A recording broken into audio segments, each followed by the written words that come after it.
Uh, Hello everyone. I'm Yash Maheshwari. I'm in A2 slot of Computer Organization and Architecture, and my serial number is 23. And this is the presentation for my digital assignment one. So I'm under Professor Dhanabal R, and my registration number is 18BEC0205. And the microprocessor which I chose for this assignment was ESP8266. Okay, these are some general details. So the manufacturer of the microcontroller chosen by me, which is ESP8266, is Expressive Systems. So based on this, I have answered the following questions which were given to me by the professor. So the first question was draw the clear block diagram of the microprocessor or microcontroller IP core selected. And the second part of the first question was give the internal diagram of each and every block. So I got the block diagram of the selected microcontroller from the data sheet of the microcontroller itself.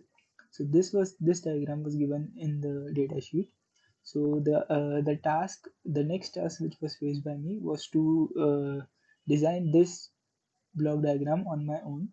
So this is the diagram I came up with. I used draw.io as a software to draw this diagram, and I just use basic figures of which I manipulated the sizes of and entered the data according to the uh, block diagram given in the data sheet.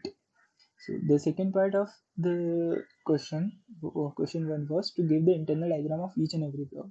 So the internal diagram of each and every block was given by the company itself, and this link provides the the internal block diagram of each and every group. I have attached the link as well as I have given the figures which were given here.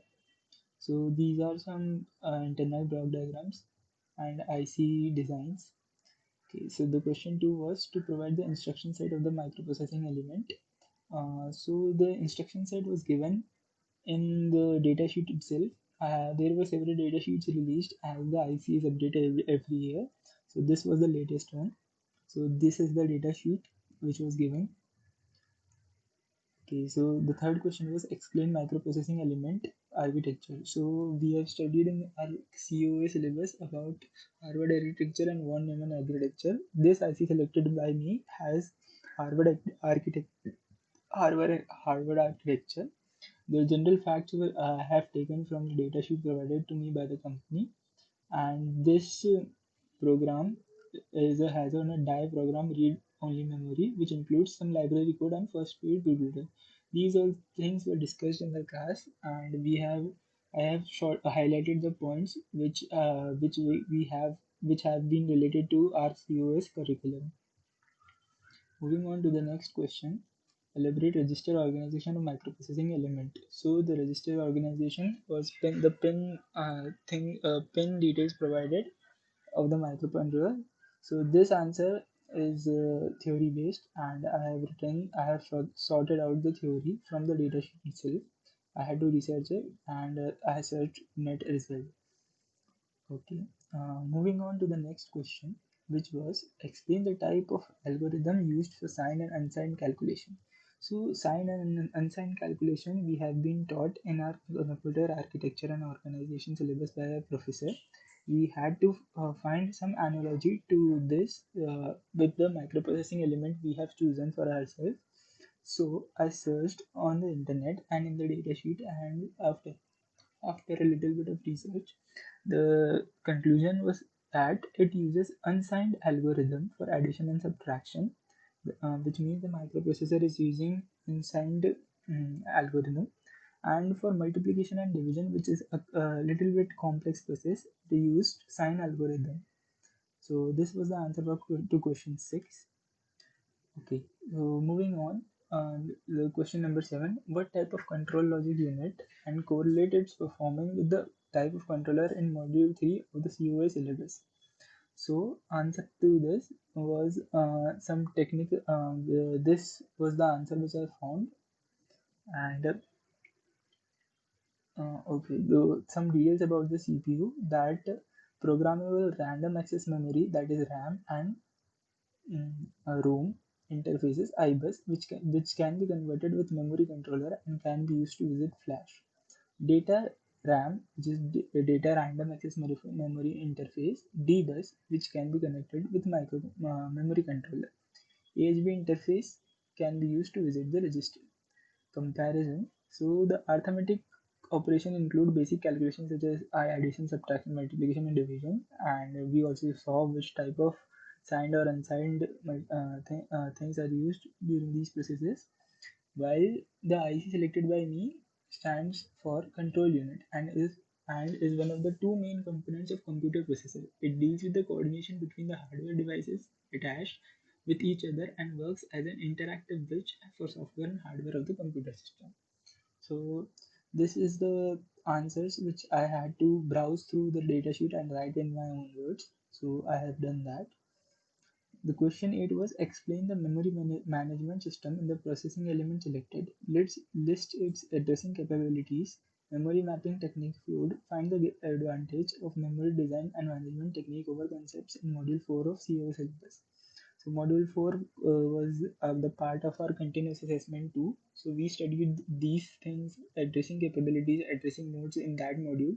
So to relate it with our digital assignments, sir had given us this question, and the answer was this question was given by me below. So it provides application specific memory allocator to use instead of malloc. um, and manage memory. This memory is allocated via MPR, which is actively managed by garbage collector.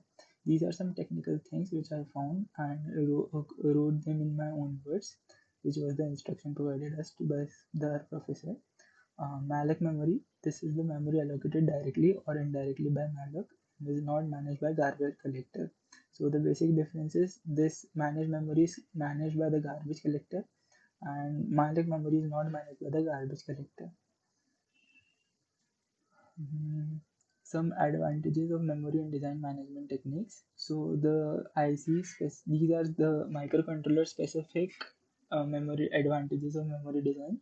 So the programmable Wi-Fi module, Arduino like hardware input. So Arduino is basically used by us electronics and communication students to perform various projects on. So this is kind of similar to that.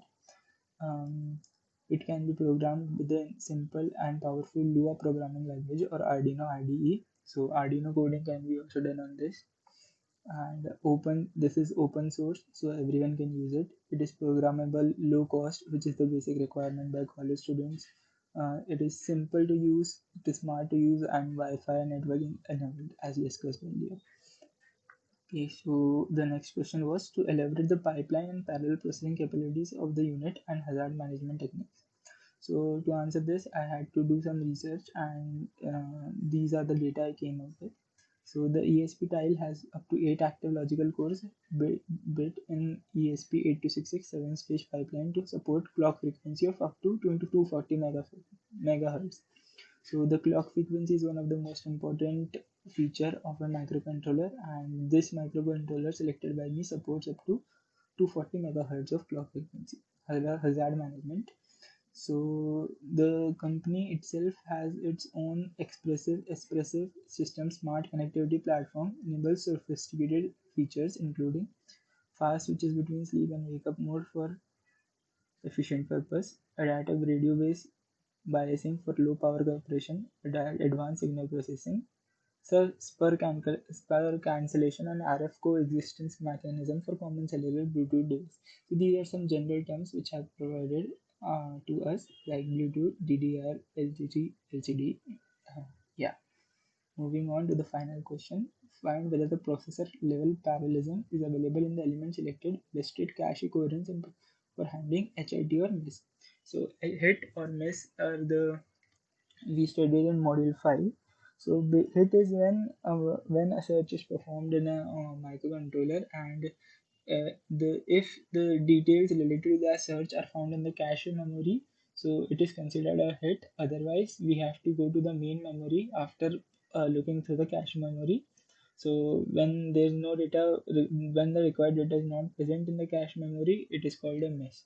So answer is instruction level parallelism, or ILP, attempt to improve processor performance by having multiple processor components or functional units similarly executing instructions. So this means that if an instruction is provided, there will be multiple processor components looking for the answer for that result and returning the results.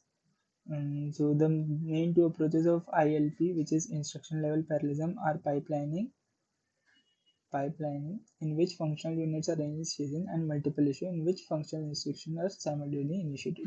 Both these approaches are used in virtually all modern CPUs. Hence, this is a modern process, and which means that the IC is up and up to the mark of current standards in the world. Okay, so this was the presentation done by me for my digital assignment one of computer architecture and organization. My name is Yash Maheshwari. My registration number is 18BEC0205. My professor is Mr. Dhanabal R, and my serial number in my slot is slot A2S23. Thank you very much.